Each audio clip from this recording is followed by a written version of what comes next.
Let's bring in Jamal Zachalka. He's the former head and member of the Knesset in the Balad Party, joining me live in studio. Good afternoon to you. I want to first talk to you about the question on everyone's mind.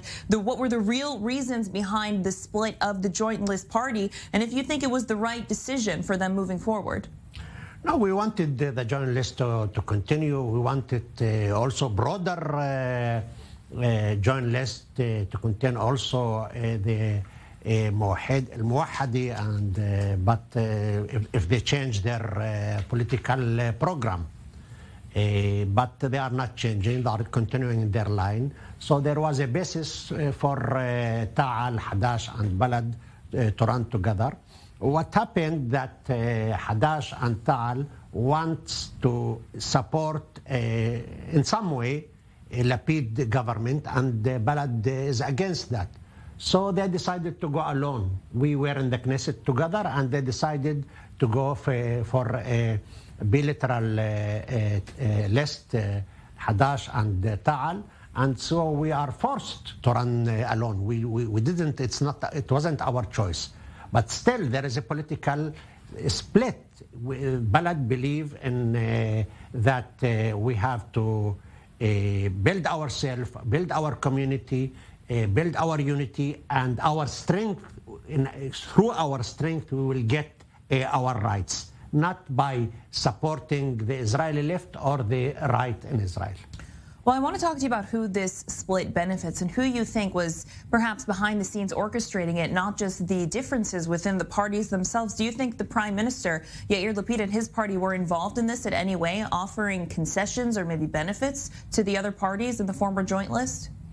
I don't know exactly what happened in the closed rooms, but I do know for certain that Lapid associates were in contact with some people in Hadash and maybe Ta'al, and also that Lapid himself was calling all the time to was following what's going on in the Knesset, what's going on in the joint list.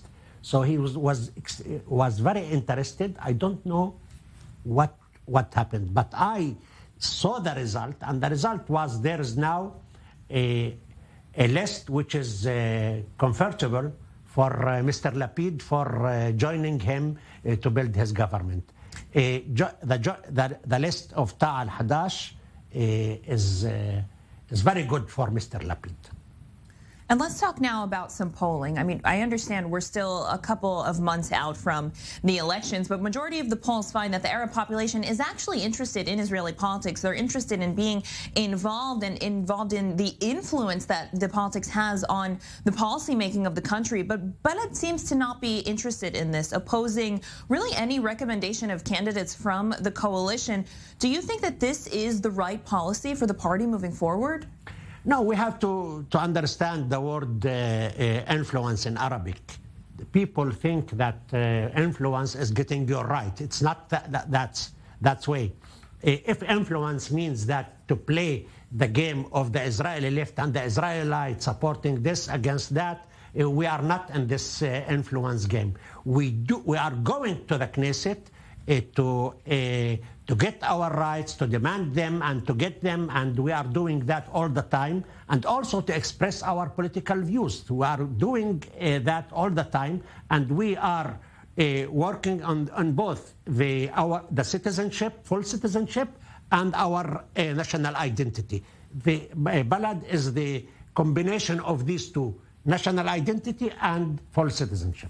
And finally, I want to ask you, Balad is in danger of not passing the threshold in these next elections. And polls right now are indicating that the Arab community, the turnout for voting is expected to be very low. What do you think was done wrong, perhaps, to the population for them to not be inspired or interested enough to vote?